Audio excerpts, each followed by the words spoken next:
Oke, bismillahirrahmanirrahim. Saya akan lanjutkan untuk pertemuan kita berikutnya, yaitu part 3, bagian ketiga dari metrik.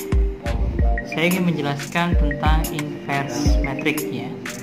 Jadi inverse itu artinya kebalikan sebenarnya. Tapi kalau dalam konsep matriks, dia itu seolah-olah dalam operasi hitung persamaan itu kita tidak mengenal istilah operasi hitung dalam metrik itu pembagian.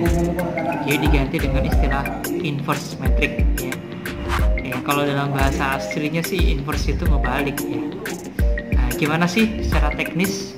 Nah, secara teknis inverse metrik itu adalah disimbolkan dengan A pangkat min 1. Tapi pangkat min 1 itu dibaca dengan istilah inverse. Dibacanya inverse metrik A. A inverse sama dengan 1 per determinan dari A.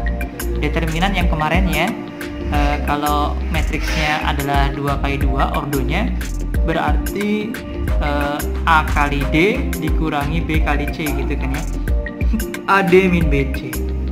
Nah, ini determinannya dikali sama adjoin A. Apa tuh adjoin? Nah, adjoin itu kayak gimana kita lihat. Ini ada contoh. Saya menjelaskan dengan contoh mungkin lebih sederhana jadinya, mudah dipahami. Contoh, diketahui matriks A. Matriks A-nya itu ordonya 2x2. Dan setiap kita belajar tentang inverse, mengerjakan soal tentang inverse, itu dia harus matriksnya adalah matriks persegi. Ordonya harus 2x2, 3x3, 4x4, 5x5, 6x6, 7x7 dan sebagainya. Ya. Nah, tetapi yang kita pelajari di SMA ini, inverse metrik itu adalah hanya cukup di 2x2. 3x3 pun ada ya sebenarnya, cuma pakai metode kofaktor ya. Agak rumit karena itu tidak berbasiskan, tidak sering keluar bahkan di UTBK. Ya, bahkan di UN sekalipun tidak pernah keluar, jadi nggak perlu kita pelajarin. Yang kita pelajarin itu yang dia itu pasti keluar di UN dan di UTBK aja. Baik, konsepnya sama ya. Jadi konsep yang kita pakai, yang kita bangun itu adalah inverse, itu adalah seperdeterminan kali delta adjoin A. Jadi konsep dasarnya di sini. Nah, ada matriks namanya matriks A 4322. Bacanya boleh 4232, 4322 boleh ya. Disepakati aja bareng-bareng, silahkan kamu bagaimana enaknya. Tapi kalau saya biasanya bacanya di datar dulu ya, di horizontal dulu 4322. Ditanyanya A inverse ya, dijawab. Nah, langkah pertama ketika kita mengerjakan inverse itu adalah cari determinan A nya dulu. 4322 ini kalau dideterminasi berarti kan 4 kali 2 dikurangi sama 2 kali 3 ya. 4 kali 2, 2 kali 3 dikurangi dapatnya 2. Sudah dikunci di sini. Adjoin itu adalah gini posisinya. Lihat yang warnanya hijau, lihat yang warnanya merah. Yang warnanya hijau ya, 4 dengan 2 itu berubah posisi jadi 2 ke atas, 4 ke bawah. Ya. Nah, kita lihat di sini tuh posisinya kita bisa lihat ya, di sini berarti 2-nya pindah ke atas, 4-nya pindah ke bawah. Terus kemudian yang angka 3 dengan angka 2 ini kebetulan positif dua-duanya. Dia dikali negatif. Negatif lah. Kalau dia asalnya udah negatif, berarti kena negatif jadi positif ya. Jadi 2 dengan 4 berubah, tapi 3 dengan 2 itu dia adalah perkalian dengan bilangan negatif ya. Yang ketiga ini udah adjoin namanya, kunci. Ini dikunci. Sekarang kita gabungin A inverse, yaitu 1 per gitu kan ya. 1 per determinannya masuk ke bawah. Kemudian yang tadi perubahan adjoinnya itu dimasukin ke bawah, taruh sini, digabungin jadi 1. Berubah jadi berapa? Setengah kali 2 masuk ke dalam kan, jadi perkalian skalar dengan metrik ya. 2 setengah kali 2 jadi setengah nih ya. Jadi setengah kali 2, setengah kali min 3, setengah kali min 2, setengah kali 4. Jadinya 1, setengah kali 2 1, setengah kali min 3 per 2, setengah kali min 2 min 1, dan setengah kali 4 2. Simple ya, cuman gitu aja inverse metrik. Nah, berikutnya saya punya soal. Nih, lihat soalnya begini ya, saya pindah begini ya. Ini saya punya soal. Ada latihan soal ya, cuma saya kembangin soalnya. Diketahui ada matriks A, B, dan C. Matriks A-nya adalah 3, 2, 1, 1, matriks B-nya 2, 3, 2, 3. Matriks C-nya 5, 4, 2, 3. Yang ditanya, ya, apakah matriks A, B, dan C mempunyai inverse dulu? Nah, gitu kan ya. Jadi, kenapa harus saya tanyakan ini? Ini basically konsep dari inverse, ya. Basicnya banget dari inverse matrix. Kenapa? Karena kalau kita pengen ngerjain inverse, nggak tahu bahwa soal matriks itu bisa di-inverse apa enggak, itu sama aja bohong. Ya, kita lihat apa syarat tadi. Syarat matriks itu bisa di-inverse, itu dia harus bisa dicari determinannya. Kalau nggak bisa dicari determinannya, nggak bisa. Ya. Nah, sekarang kita uji. Ini pertanyaan yang pertama, yang A. 3 dengan 1 perkaliannya 3. 3 kali 3 dikurangi 2 kali 1 atau 1 kali 2. 2. Berarti 3 kurang 2 berapa? 1. Oh, punya inverse karena dia ada determinan. Ya kan ya? Ini bisa nih dikerjain. Yang C, 5 kali 3 8. 15. Ya, 15. 4 kali 2 8. Berarti 15 dikurangi 8. Jawabannya berapa? 7. Oh, berarti punya inverse. Nah, terakhir coba yang B. 2 kali 3 berapa? 6. Dikurangi 2 kali 3 6. 6 kurang 6 0. Nggak boleh. Kenapa nggak boleh? Karena di dalam 1 per determinasi kalau dia itu nilainya 0, 1 per 0 itu tidak bisa terdefinisi dalam matematik. Ya, tidak ada sesuatu yang bisa dibagi oleh angka 0, nggak bisa. Ya kan ya? Saya punya kue, misalkan satu saya punya kue, terus saya bagi sama orang yang nggak ada. Terus buat apa fungsi kue itu saya bagi? Buat makan sendiri aja, kan gitu kan ya? Jadi sama aja bohong. Kita nggak pernah bisa mendefinisikan bahwa kue itu dibagi oleh siapapun di sini, nggak ada orang sama sekali, tapi nggak ada. Saya bagi, nggak ada, nggak bisa. Ya kan ya? Itu namanya tak terdefinisi. Makanya sebuah bilangan pembagi itu tidak boleh 0. Di situ konsepnya, ya. Di situ latar belakangnya. Kenapa inverse itu tidak boleh determinasinya 0, ya. Ya. Nah, jadi matriks apa yang bisa dikerjakan inverse-nya? Hanya A dan C. B-nya nggak bisa, gitu. Ya, bisa dipahamin ya sampai sini ya. Oke. Pertanyaan kedua yang B, carilah A inverse dan C inverse. C, carilah nilai dari perkalian inverse dari matriks A dan C. Perkalian inverse itu dibuatnya begini, A inverse dikali C inverse. Jadi udah hasil inverse-nya tadi yang B dikaliin. Ya, kita ngulang-ulang lagi ya materi yang di awal, ya, perkalian. Berikutnya, carilah nilai A kali C inverse. Berarti dikali dulu baru di inverse. Yang E, carilah nilai C kali A, terus kemudian di inverse. Jadi dikali dulu baru di inverse. Yang di dalam kurung itu dikerjain dulu baru di inverse. Pertanyaan berikutnya di sini berlanjut nih. Apakah hasilnya berbeda atau sama antara D dan E? Gitu. Ya.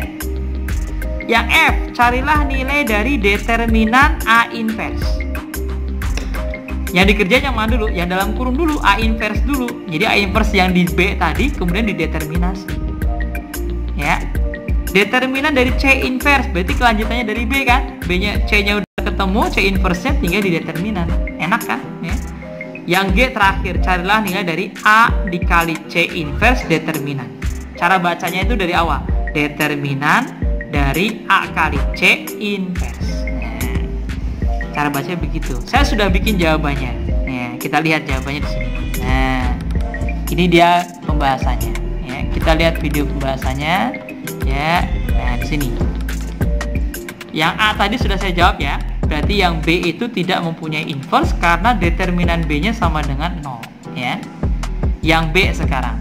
Yang B itu saya punya A inverse. A inverse gimana? Berarti tadi dari soal yang pertama tadi ya. Bisa dilihat lagi ya. Bisa dilihat lagi. Ini ya. Diingat-ingat ya, boleh dicatat dulu kalau lupa, dicatat dulu 3 2 1 1 dan C-nya adalah 5 4 2 3. Ya, silakan dicatat dulu ya. Catat dulu, di pause dulu boleh. Ya, oke. Nah, sekarang kita masuk ke soal ini.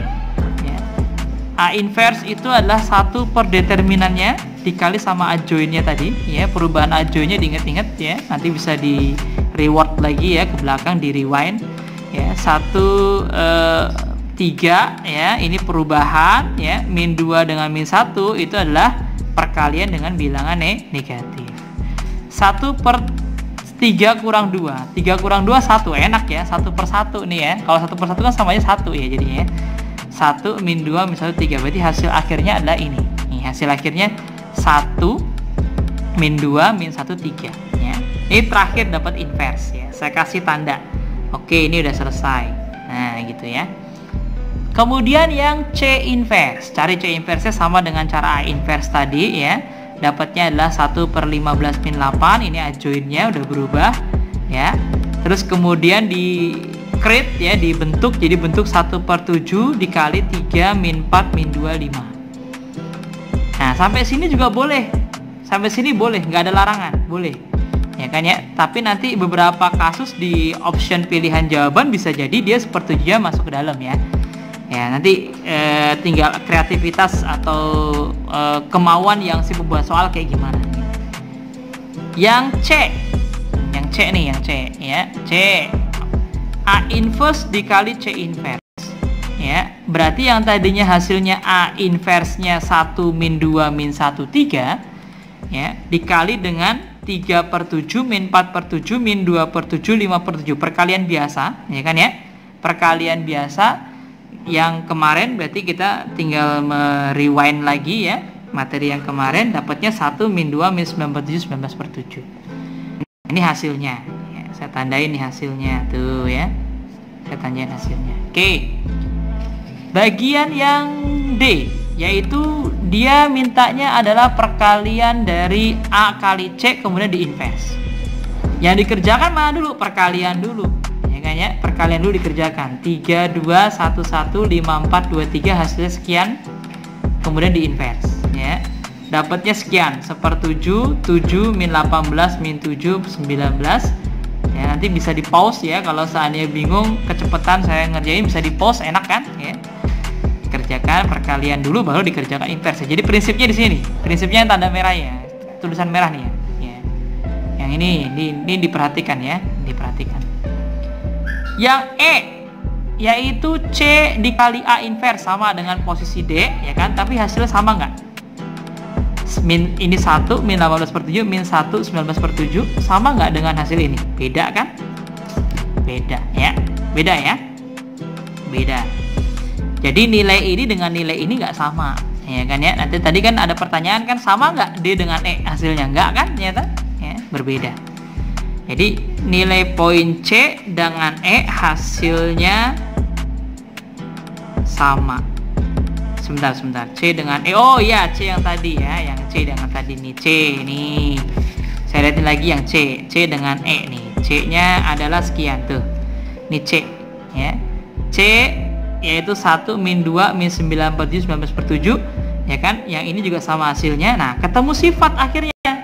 Nih, kita punya sifat ya, namanya sifat inverse. C dikali A inverse, C dikali A kemudian di inverse itu sama dengan A inverse dikali C inverse. Ya, kan soal yang C kan ini tadi kan, soal yang C, ya kan ya? Ini soal C-nya. Ini soal yang E. Tuh, ya. Ini soal yang E, C dikali A di inverse. Kalau ini A inverse, C inverse. Jadi ketemu sifat. Kalau C-nya di depan, A-nya di belakang, kemudian dikurung inverse, maka nilai A-nya itu inverse dan C inverse-nya itu dia pindah ke depan A-nya, tapi dia inversi gitu ya. Nah, ini sifat. Begitu kebalikannya, kalau A dengan C inverse, maka C inverse kali A inverse, hasilnya sama. Ini jadi yang disebut sebagai namanya sifat inverse ya. Nanti boleh ditulis ya, ini saya tulis di sini ada sifatnya. Sifatnya disebut sebagai sifat inverse. Nah, terakhir ada soal tadi kita diminta untuk mencari determinan dari A inverse ya. Determinan A inverse, ketika kemarin saya belajar determinan, itu saya punya sifat-sifat yang saya berikan tuh ya. Sifat-sifat determinan. Bahwa A inverse itu kalau dideterminasi jadi seperdeterminan A. Ya kan ya? Seperdeterminan A. Atau boleh nggak Pak, kalau seandainya saya cari inverse-nya dulu kemudian baru dideterminan? Boleh, nggak apa-apa. Boleh juga begitu. Misalkan kita tadi nyari yang bagian B nih. Ya kan ya? Hasilnya sama nggak dengan 1/7 gitu kan ya? Ini kan kalau diubah, maaf 1, maafnya. Ini A inverse 1, kalau C inverse sama dengan 1/7 ya. Sama nggak dengan A inverse dulu? Ini A inverse-nya hasilnya ini A inverse nih ya. 1 3 ya, min 1 min 2 ya kan. Terus di determinan hasilnya sama nggak dengan tadi 1 hasilnya? Coba aja dikali 1 kali 3 3 ya kan ya. Dikurangin gitu kan ya. Nah, min 1 kali min 2 2, berarti 2. 3 kurang 2 hasilnya 1. Cocok. Ya kan? Cocok. Nah, terus yang C juga sama. Ini kalau mau dikali 3/7 kali 5/7 berarti 15/49.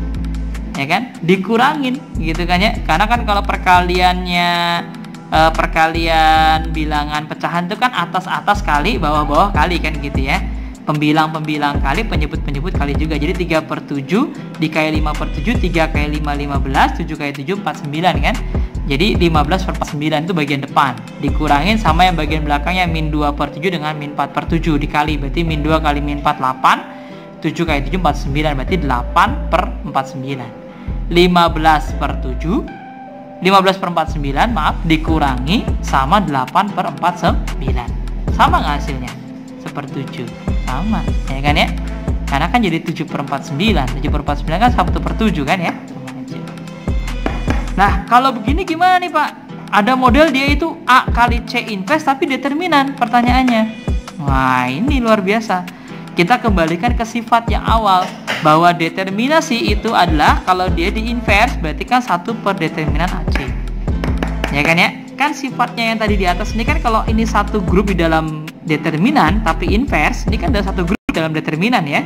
Namanya inverse, berarti 1 per AC namanya kan? 1 per determinan AC.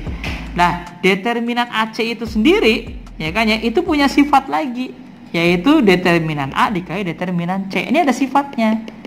Sifat mecah gitu kan ya, determinasi A dengan C digabung jadi 1 perkalian, tapi begitu determinasi bisa dipecah. Nah, ini dia 1 per determinan A C, 1 per determinan A C. Jadi determinan A nya 1, determinan C nya sama dengan 7. 1 per 1 kali 7 sama dengan 1 per 7. Nah, kira-kira itu kita belajar tentang inverse pada hari ini ya. Ya, semoga bisa dipahami. Nanti kita akan coba latih dengan menggunakan soal yang modelnya sama dengan yang saya berikan. Tolong dicari sebagai tugasnya ya. Terima kasih penjelasannya. Terima kasih atas perhatiannya, atensinya teman-teman semua. Wabillahi taufiq wal hidayah. Semoga bermanfaat. Assalamualaikum warahmatullahi wabarakatuh.